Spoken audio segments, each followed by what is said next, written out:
Essa história remonta a 2012. Eu moro em Canberra, na Austrália, uma cidade incrivelmente entediante, 99% do tempo. Aqui quase nada acontece, mas quando algo incomum ocorre, todos comentam.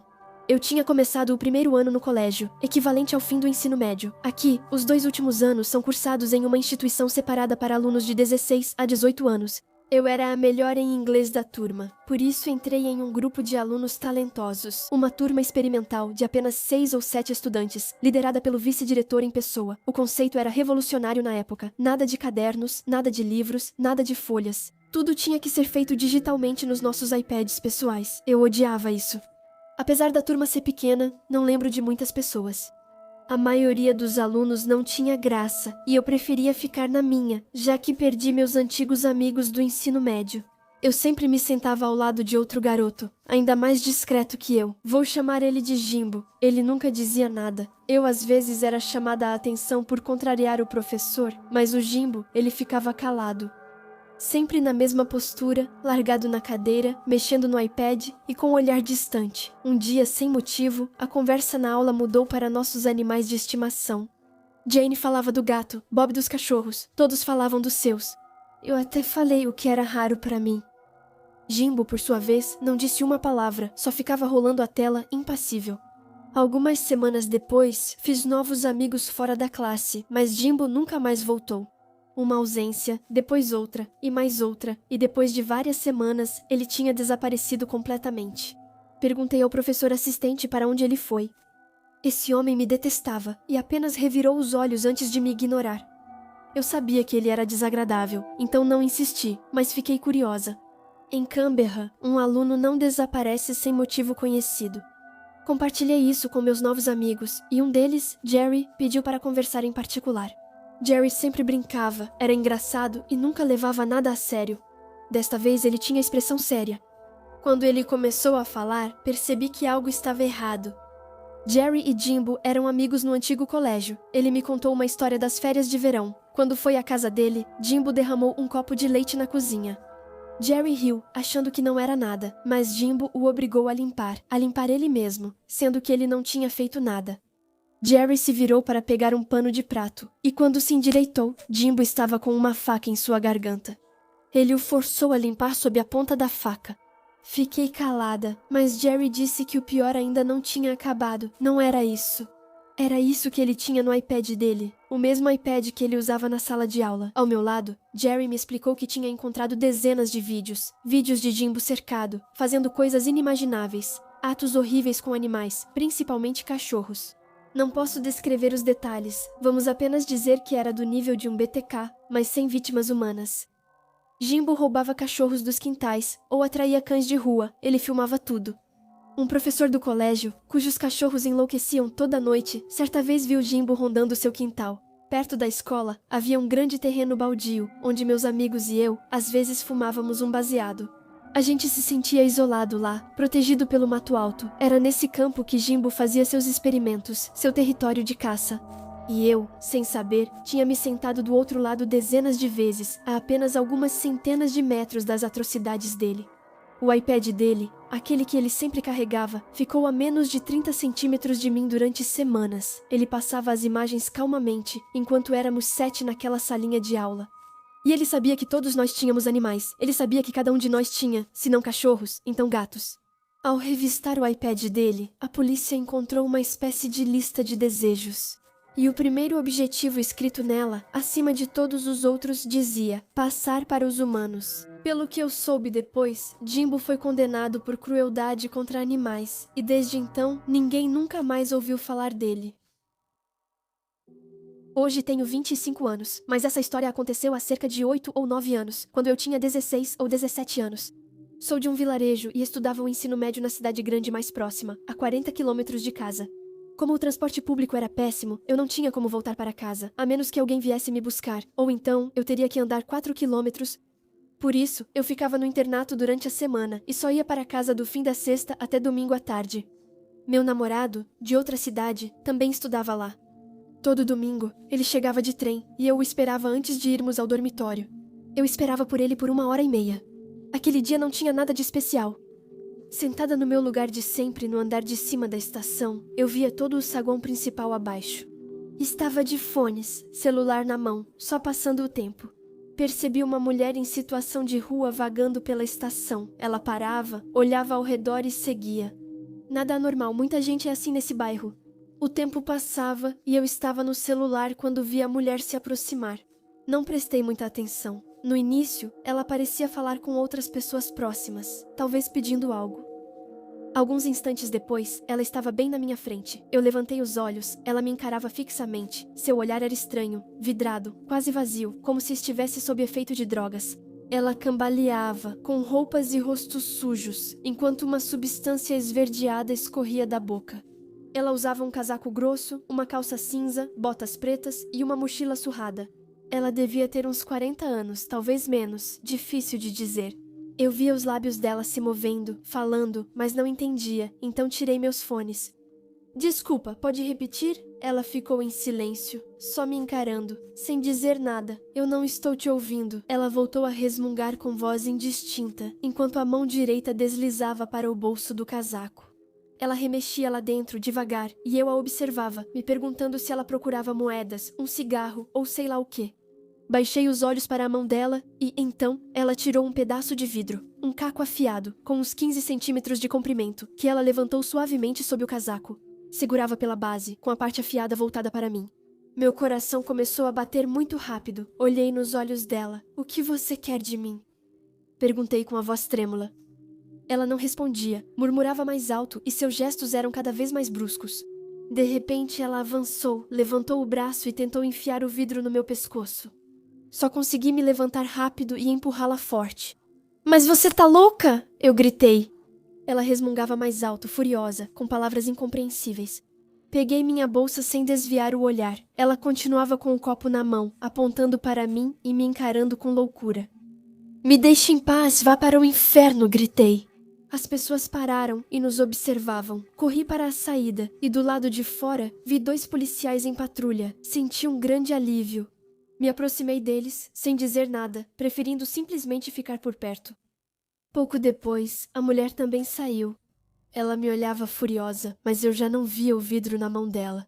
Peguei minha bolsa e me afastei para outro canto do pátio, até não vê-la mais. Eu tremia dos pés à cabeça, não conseguia acreditar no que tinha acabado de acontecer. Nunca mais a vi. Quando meu namorado chegou depois, contei tudo. Ele ficou chocado, preocupado e pediu que eu nunca mais o esperasse na estação. Desde então, sempre o esperei no dormitório. Hoje ainda moro nessa cidade com ele, mas sempre que passo por essa estação, mesmo por poucos minutos, sinto a mesma angústia. Subo as escadas com o coração apertado e mãos suando. Se eu não tivesse tido esse reflexo em segundos, ela poderia ter cortado minha garganta, ali, em plena luz do dia. Entendeu por quê? O que vou contar pode parecer perturbador para alguns ou insignificante para outros. Eu não sei realmente como qualificar o que eu fiz. Não foi ilegal, não de verdade, mas também não foi normal. Não quero justificar nada, só conversar sobre isso. Tudo aconteceu quando eu tinha entre 15 e 17 anos, estava no ensino médio, era solitária, tinha poucos amigos e minha vida familiar não ia bem. Ainda assim, não me sentia só queria paz, terminar as aulas e voltar ao meu quarto. Naquela época, eu não tinha pensamentos estranhos nem obscuros, então vi um garoto da minha idade, alto, loiro e sempre cercado de amigos. Eu era o oposto, discreta, invisível. Eu nunca tinha prestado atenção nele antes daquele dia, mas ao vê-lo, algo aconteceu dentro de mim. Eu não saberia explicar. Não era amor, não era desejo, apenas uma fixação estranha, uma necessidade visceral de estar perto dele. A partir daí, comecei a observá-lo todos os dias no almoço. Eu sabia exatamente onde ele se sentava na cafeteria. Eu me colocava de propósito na fila, bem atrás dele, só para ficar a poucos passos de distância. Eu não falava com ele, não fazia nada, só queria senti-lo perto de mim, e essa simples proximidade me dava uma espécie de euforia. Depois, isso não bastou mais. Passei a segui-lo pelos corredores, aprendendo seus horários e trajetos. Logo eu sabia o nome completo dele, a idade, a data de aniversário, o endereço, os membros da família dele. Eu não achava isso estranho naquela época. Para mim, era só uma necessidade de saber. À noite, no meu quarto, eu via as fotos que tirei dele durante o dia. Sim, eu tirava fotos dele escondida, e cada uma acelerava meu coração. Às vezes eu pensava no que faria se ele me pegasse. Ficaria bravo, pediria para deixá-lo em paz ou finalmente falaria comigo. Eu não sabia, mas não importava, eu só queria que ele me visse. Um dia, ele estava voltando para casa a pé, por uma trilha na floresta perto da escola. Eu o segui de longe, em silêncio, ou pelo menos eu tentava. As folhas secas estalavam sob meus pés, mas eu não parava. Eu o via andando de fones, totalmente alheio à minha presença. Eu não tive coragem de ir até a casa dele, mesmo já sabendo onde ele morava. Voltei para casa com novas fotos e uma sensação estranha, de culpa e satisfação ao mesmo tempo. Minhas notas caíram porque eu pensava mais nele do que estudava. Os professores me chamavam a atenção, mas eu só ouvia metade. Então, um dia, fui transferida de turma e o destino quis que eu acabasse na mesma sala que ele, em biologia. Eu estava sentada ao lado dele, apenas um pequeno espaço separava nossas mesas.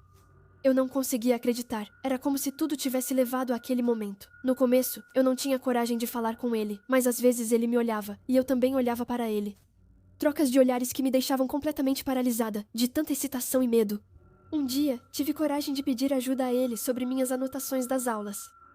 Ele respondeu gentilmente. Sua voz era suave, calma, agradável. Acho que foi a primeira vez que alguém falou comigo assim. Mas essa felicidade durou pouco, pois ele achou o poema que escrevi para ele, sem intenção de entregar. Eu tinha deixado em cima da minha mesa, distraidamente. Ele pegou e leu. Eu fiquei paralisada, incapaz de falar. Ele não disse nada, apenas sentou novamente, e o silêncio ficou insuportável. Fui para casa, escrevi uma mensagem online e comecei a procurá-lo em todas as redes sociais. Pedi desculpas, dizendo que entenderia se ele não quisesse mais falar comigo. Ele respondeu que já sabia do meu interesse. Ficou lisonjeado, mas não quis. Deixou claro ser hétero e que eu não era o tipo dele. Doeu, claro, mas não tanto quanto eu imaginava. Nunca tive coragem de contar que o seguia e tinha várias fotos dele. Depois disso, eu parei, deixei de segui-lo, de tirar fotos dele, mas ele continuava olhando, às vezes. Talvez por desconfiança, talvez por curiosidade. Mais tarde, eu comecei de novo com outro garoto. A mesma obsessão, os mesmos gestos, as mesmas fotos. Me mudei antes que fosse longe demais. Hoje não ajo mais assim, e não sei por que fazia isso. Uma carência, um vazio, uma fascinação doentia, talvez. Mas agora estou melhor, estou mais estável, mais feliz. Apesar de não me orgulhar, acredito que conseguir falar sobre isso com honestidade mostra que não sou mais essa pessoa. Pode não ser a história mais assustadora, mas é um lembrete importante. Nunca devemos relaxar totalmente em um táxi. Onde moro, eles são bem organizados. Usamos um app internacional com identificação de passageiros e motoristas, avaliação e punições para condutas inadequadas. Nos sentimos seguras. Não é mais como antes, quando pegávamos táxis aleatórios. Nunca tive problemas reais com um motorista até ontem. Eu precisava ir de uma cidade pequena para uma grande. Desde o início, algo estava estranho no mapa do aplicativo. O táxi aparecia de um jeito esquisito, fora do lugar, como se estivesse dando voltas. Pensei que devia ser algum bug do GPS. Nada preocupante, no fim das contas, o motorista chegou e a viagem começou. Quer dizer, quase, porque assim que entrei no carro, percebi um detalhe que me gelou. Ele não tinha iniciado a corrida no aplicativo, nem mesmo aquela opção de espera que alguns usam para ganhar uns minutinhos pagos. Ele estava fazendo um caminho incomum, não aquele que eu costumo pegar. Um pensamento rápido e assustador passou pela minha cabeça. Se ele estivesse indo na direção errada de propósito, meu coração apertou minutos depois, e foi exatamente o que fez. Estávamos indo na direção oposta, longe do centro da cidade, em direção a áreas residenciais isoladas, e ele não dizia uma palavra. O silêncio no carro era pesado, sufocante. Eu senti o pânico crescendo. Tinha aquela sensação horrível. À mercê de um desconhecido. Tenho 27 anos e sabia que se algo ocorresse, ninguém me ouviria. Reuni toda a minha coragem e disse calmamente: "Com licença, por que o senhor está pegando esse caminho? Não é por aqui." Imediatamente, ele freou bruscamente, virou em outra rua e finalmente iniciou o trajeto no aplicativo. O rosto dele, que eu via pelo retrovisor, estava furioso, fechado. O restante do trajeto levou quase 1 hora, em um silêncio pesado, enquanto ele seguia fazendo desvios estranhos, mas ainda na direção certa. Eu percebia que ele tentava se justificar entre fingir correção e manter o controle. No fim do trajeto, liguei discretamente para uma amiga e disse calmamente: "Estou quase chegando. Pode me encontrar na frente. Vou demorar alguns minutos." Minha forma de deixar um rastro, uma prova, caso algo acontecesse. O motorista não falou nenhuma palavra. Ele apenas me deixou lá, sem olhar ou desejar boa noite. Quando eu coloquei o pé para fora, minhas mãos tremiam. Eu me sentia ao mesmo tempo aliviada e terrivelmente irritada. Nunca vou saber o que ele pensava. Talvez só quisesse prolongar a corrida para ganhar mais dinheiro. Mas na melhor das hipóteses, é um golpe. E na pior, eu prefiro nem pensar nisso. E se eu não tivesse checado o itinerário, meu celular acabasse a bateria e eu não soubesse o caminho? Esses pensamentos vieram à minha mente. Em seguida, denunciei o motorista ao atendimento ao cliente, detalhando tudo. Espero não encontrá-lo novamente. Minha história ocorreu quando eu tinha 10 ou 11 anos, logo após o divórcio dos meus pais e a mudança com minha mãe para um pequeno apartamento. O prédio era simples, com 2 apartamentos por andar, frente a frente. No início, só sabíamos que o vizinho da frente morava sozinho com 2 cachorros. Após alguns meses, ele passou a aparecer mais. Lembro bem da primeira vez que o vi. Estava atrás do prédio, no jardim comum, passeando com seus cachorros. Não sei porquê, mas desde aquele momento, algo me deixou desconfortável. Não era só um medo infantil, não. Era um desconforto instintivo, visceral. Ele me olhava, ou melhor, ele me encarava de um jeito que eu nunca tinha sentido antes. Não era um simples olhar, era pesado, intenso, quase possessivo. Não sabia explicar, mas tudo nele me deixava desconfortável. Alguns dias depois ele bateu à nossa porta. Minha mãe abriu a porta e disse para ele com um sorriso estranho. Eu queria saber se eu poderia comprar brinquedos para sua filha, e talvez algumas roupas íntimas também. Minha mãe ficou pálida. Nunca vi seu rosto mudar tão rápido. Ela a expulsou na hora, sem dizer mais nada. A porta bateu e ela ficou lá, parada por um longo tempo. 2 semanas depois aconteceu. Devia ser perto da meia-noite. Meu quarto ficava bem ao lado da porta de entrada. Acordei de repente, sem saber porquê, e então ouvi um barulho, um toque-toque abafado. No começo, pensei que tinha sonhado, mas o barulho voltou mais forte. A maçaneta da porta começou a se mexer devagar e depois acelerou. Alguém estava tentando abrir a porta. Meu coração disparou. Eu queria gritar, mas nenhum som saía. Eu estava paralisada, incapaz de me mover, incapaz de chamar minha mãe. Sentia meu corpo tremer, minha respiração ficar ofegante. Não era um pesadelo, eu sabia que era real. Os solavancos na maçaneta continuaram por alguns segundos. O tempo já não fazia mais sentido. Então, de repente, nada mais. Silêncio, um silêncio total. Fiquei lá, acordada, com os olhos bem abertos no escuro, até o sol nascer. No dia seguinte, contei para minha mãe o que ouvi. Ela ficou pálida novamente e dias depois, nos mudamos. Nenhuma palavra, nenhuma conversa, só caixas e a partida. Nunca mais o vimos. Desde aquela noite, algo quebrou em mim e uma parte ficou presa naquele momento. Até hoje, desenvolvi uma paranoia constante. Meu cérebro vive pregando peças em mim. O menor barulho me faz acreditar que alguém está lá, no corredor, na sombra. Às vezes sinto que estou sendo observada e meu corpo reage como antes. Paralisa, o coração dispara e os músculos tensionam. Eu sei que é irracional, mas nesses momentos não parece um medo imaginário, parece uma memória física. Como se meu corpo lembrasse antes da mente. E o pior é que um dia, alguém realmente entrou na nossa casa. Um homem bêbado ou drogado, não sei. Ele não era violento, só estava perdido, confuso. Não importa, porque o medo era o mesmo. Desde então, tento me convencer de que é só imaginação minha. Às vezes, acho ouvir uma maçaneta se mexendo devagar. E nesse momento, eu tenho 10 anos de novo, imóvel, de olhos abertos no escuro, esperando que alguém ou alguma coisa abra a porta. Sou uma mulher de 36 anos que vive na Suécia e trabalho na área de saúde mental há 18 anos, sobretudo em pessoas com transtornos psicóticos, como esquizofrenia. Trabalhei 9 anos em uma residência especializada e me dava muito bem com minhas colegas, principalmente 2 mulheres. Nos últimos anos, outra colega entrou para a equipe. Ela se chamava Maria, e rapidamente nos tornamos amigas, nós 4. Maria era tímida, gentil, e todas nós nos dávamos bem. Ela frequentemente ficava afastada do trabalho por causa de seus problemas mentais. Então a gente quase não a via no trabalho, mas ela sempre vinha aos nossos jantares, o que ajudava a manter o contato. Ela nos disse que foi diagnosticada com esquizofrenia, como alguns pacientes, mas estava em tratamento e estável há anos. Sendo formada em psiquiatria e experiente, eu não fazia nenhum julgamento sobre isso. Mesmo após o que vou contar, não mudo de opinião sobre isso. No verão de 2023, deixei meu cargo para atuar em psiquiatria forense, um centro de reintegração para pessoas com doenças mentais que cometeram crimes graves. Todas nós continuamos em contato, até que um dia, Maria nos contou que tinha sido expulsa do apartamento dela. Ela disse que se confundiu de porta em um prédio grande e entrou sem querer no apartamento de um vizinho à noite. Ela dizia que os vizinhos tinham exagerado e chamado a polícia à toa. Achei a expulsão severa, mas imaginei que o dono dela reagiu pelo histórico médico.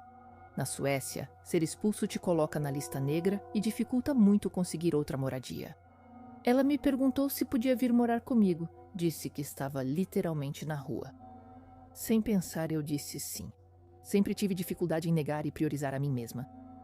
Eu tinha um apartamento pequeno, um quarto, uma sala minúscula com só um sofá e uma TV, uma cozinha pequena, um banheiro pequeno e 2 gatos.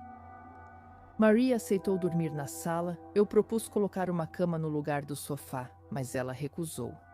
A sala era separada do quarto por uma porta, mas não do corredor. Só tinha uma abertura em arco. Pendurei uma cortina grossa para dar privacidade a ela. A cozinha dava para o quarto, então eu deixava a porta aberta à noite para os gatos circularem. Nessa época, Mari não estava trabalhando, ela estava afastada. Eu tinha horários alternados, acordava às 6 horas ou chegava em casa às 23 horas. Eu sofro de insônia severa, tomo remédios para dormir e mesmo assim acordo facilmente. Pedi que ela evitasse barulho quando eu tinha que acordar cedo. Ela fumava muito e tomava café, então eu até comprei uma cafeteira para ela se sentir à vontade. Na primeira noite, eu precisava acordar às 6 horas, tive dificuldade para dormir e Marie se levantou várias vezes para fumar. Ela me acordava toda vez às 5 horas, ela ligava a cafeteira, eu ficava totalmente acordada. Perguntei por que ela acordava cedo e ela disse que não conseguia dormir. Expliquei que precisava da última hora de sono para evitar crises de epilepsia no trabalho devido ao mau descanso. Ela disse que precisava do café dela para fumar, mas que tentaria esperar. Mas ela continuou me acordando cedo, até durante a noite. Eu sugeri algumas soluções para ela: café gelado, Coca-Cola, preparar o café. Na véspera, ela recusou todas. Ela exigia silêncio depois das 22h para dormir e eu respeitava. Ela também tinha crises de bulimia, esvaziava minha geladeira, minha despensa. Um dia, ela comeu um pão de forma inteiro em 30 minutos. Ela dizia que ia repor tudo quando tivesse dinheiro. Eu disse para ela se sentir em casa e não tive coragem de reclamar, mas isso me custou caro. Ela tinha cabelos longos e pretos que a gente encontrava por toda parte, na pia, no chão, na banheira. Ela também deixava unhas no chão e urina no assento do vaso. Do banheiro que consome cabelos e unhas. Coloquei uma vassoura lá para dar o recado, mas ela nunca limpava. Acabei pedindo educadamente para ela, dizendo a gente em vez de você. Ela prometeu que ia pensar nisso. Nada mudou nesse meio tempo. Comecei a sair com um cara, ele também tinha um colega de quarto, então a gente tinha pouca privacidade. Perguntei a Marie se podíamos ficar sozinhos no apartamento. Às vezes, ela dizia que não tinha para onde ir. Insistindo, ela aceitou uma noite e eu passei a seguinte fora para compensar. Numa manhã, achei o potinho de água dos gatos vazio e limpo, como se tivesse sido enxugado. Ela disse que os gatos derrubaram, mas não havia vestígio. Meus gatos, geralmente sociáveis, começaram a levitar. Eles ficavam o dia todo no meu quarto. Ela também queimou uma panela pela qual eu tinha muito carinho. Ela era da minha avó. Sem nunca pedir desculpas, ela quebrou vários pratos também, sem nunca substituir nada. Um dia percebi que meus comprimidos para dormir haviam sumido. Eu tinha 20 antes de sair para o trabalho e ao voltar não tinha mais. Ela negou, mas era a única que poderia tê-los pegado. No verão, o ar era sufocante. Eu me sentia presa com meus 2 gatos, sem nunca ter um momento sozinha. Um antigo colega da escola primária me escreveu após ver meu post no Facebook sobre Marie ser minha colega de quarto. Ele me disse: "Você sabe por que ela foi expulsa?" "Não, eu sei. Ela entrou por engano na casa de um vizinho." Para ele, isso não é tudo. Ela entrou de propósito e se aproximou do bebê que dormia com uma faca. O pai acordou e conseguiu dominá-la. Eu estava em choque. Aparentemente, Marie estava tendo um episódio psicótico, mas esses detalhes não eram públicos. Ela tinha mentido para mim. Eu quis que ela fosse embora.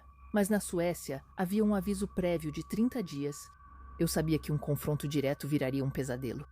Eu preparei uma lista de albergues e falei calmamente para ela que eu gostava do meu espaço, que eu queria morar sozinha. Ela parecia devastada, aceitou ir embora, mas só depois de 30 dias e eu concordei. Naquela mesma noite, ela se levantou às 2h30 para fazer café. Achei que estava ficando louca, desliguei a máquina e guardei tudo no sótão.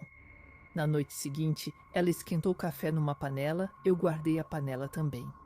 Na terceira noite, o cara com quem eu saía dormiu na minha casa e me acordou sussurrando. Olhei a porta. Marie estava lá, de pé, imóvel, com o cabelo comprido cobrindo o rosto. Era como em um filme de terror. Eu disse para ela, o que você está fazendo? Aí? Ela bateu a porta, caiu, correu para a sala. Eu desabei em lágrimas. Estava apavorada. De manhã, encontrei uma faca de cozinha no chão. Guardei todas as facas no sótão. Pedi a um amigo que pedisse para ela ir embora na hora. Ela só olhou para a janela sem dizer nada. Depois, ela foi embora e disse por mensagem que fui desrespeitosa por levar alguém à casa dela. Naquela noite, fui acordada às 3h da manhã. Ela estava queimando café seco em uma frigideira. Parecia vazia, com os olhos negros, como se estivesse em plena psicose. Ela foi ao psiquiatra no dia seguinte, enquanto estava fora. Arrumei suas coisas e pedi que buscasse os pertences e minhas chaves. Eu me ofereci para pagar uma pousada para ela, mas ela não respondeu, só deixou as chaves e foi embora.